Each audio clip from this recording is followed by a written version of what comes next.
Some people reveal their character before they have said anything important, not through speeches, not through credentials, through small moments, a greeting, a tone, a posture, a look on the face.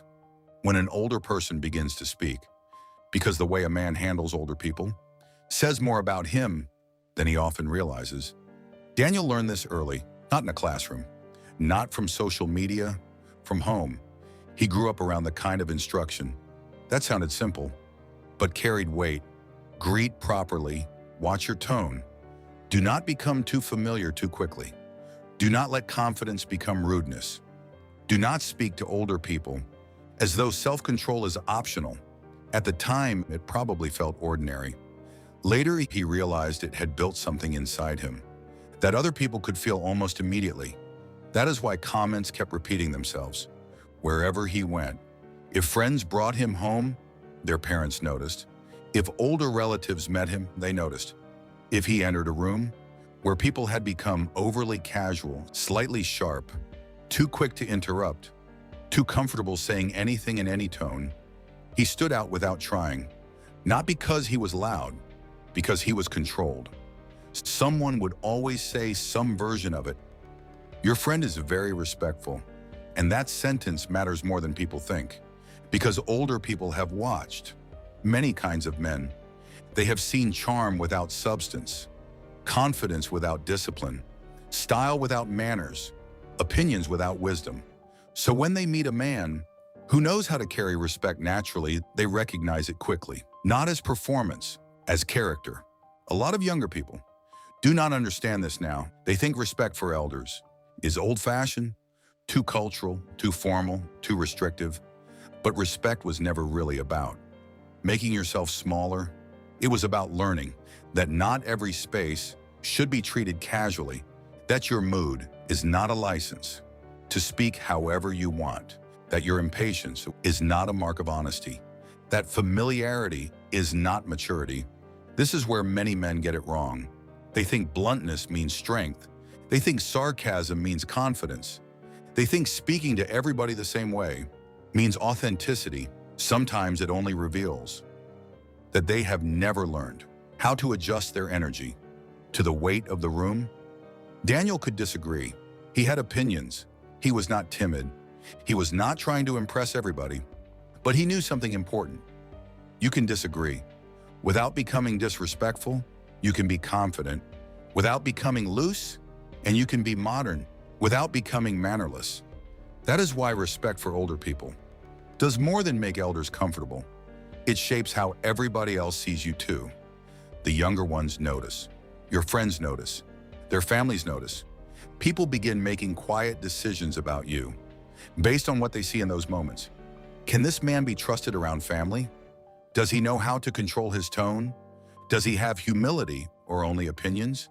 Is he the kind of man who understands that presence matters even when nothing dramatic is happening? These things do not need to be announced. People read them. And once they do, your reputation starts building quietly. This is one of the reasons respectful men become more liked. Without chasing approval, they create less tension. They bring less ego into shared spaces. They do not force every room to bend around their mood. That makes people feel safe, and people are always more drawn to safe strength than noisy self-importance. Now, that does not mean every older person is automatically right.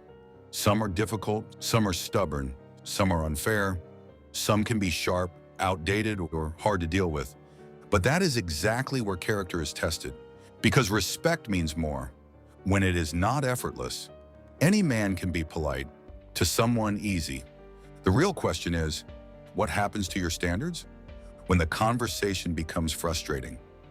Do you still choose control? Do you still choose restraint?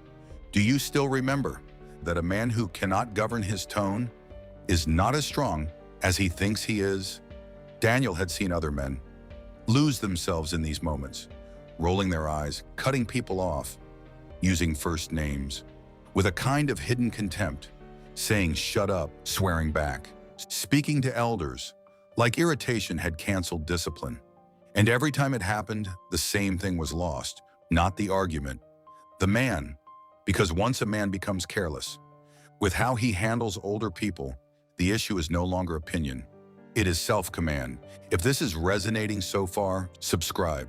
Not for empty motivation, but for the kind that sharpens the invisible parts of a man, his discipline, his presence, his self-respect, and the way people experience him before he says much at all. Now back to the script. One of the deepest misunderstandings today is that respect equals weakness. It does not. Weak men are often the first to lose control of their tone. Weak men often need to prove that nobody can tell them anything. Weak men confuse rebellion with identity. A disciplined man is different. He does not need to become smaller to show respect. He does not need to become fake either. He simply understands that how he speaks is part of who he is. And men who understand this carry a different kind of power. They enter family settings better. They are welcomed more quickly. Older people speak well of them. Doors open around them that never open for arrogant men who believe manners are beneath them. Daniel noticed that the older he got, the more important this became, because respect for elders was no longer just a childhood rule. It became a mirror. It showed him whether success was making him proud, whether confidence was becoming hardness, whether familiarity was turning into carelessness. That is the hidden value of treating older people well. It protects you from becoming a man who mistakes freedom for lack of discipline. And it keeps something healthy alive inside you. Humility, not humiliation. Humility, the ability to remember that you did not appear in the world fully formed, fully wise, fully self-made, that other people walked before you, struggled before you, built before you, carried things you now benefit from. Even when they are imperfect, that fact still matters. And there is another reason this matters. It makes you more socially intelligent. A man who knows how to respect older people usually knows how to read a room better. He knows timing. He knows tone.